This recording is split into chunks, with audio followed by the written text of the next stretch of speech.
Mehsana B division પોલીસની મોટી કાર્યવાહી, મુસાફરોને નિશાન બનાવતી ટોળકી મુદ્દામાલ સાથે ઝડપાઈ।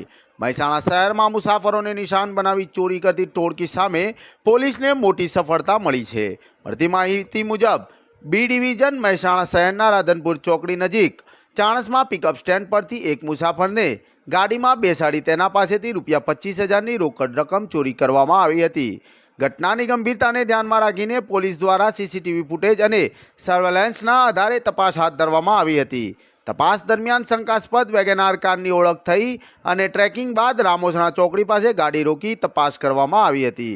પૂછપરછ દરમિયાન ખુલ્યું કે આ ટોળકી મુસાફરોને ઓછી ભાડાની લાલચ આપીને ગાડીમાં બેસાડતી અને વાતચીતમાં બેડવી રોકડ રકમ તથા કિંમતી સામાનની ચોરી કરતી હતી। પોલીસે ગાડી, મોબાઈલ ફોન અને રોકડ રકમ સહિતનો મુદ્દા માલ કબજે કરીને કાયદેસરની કાર્યવાહી હાથ ધરી છે।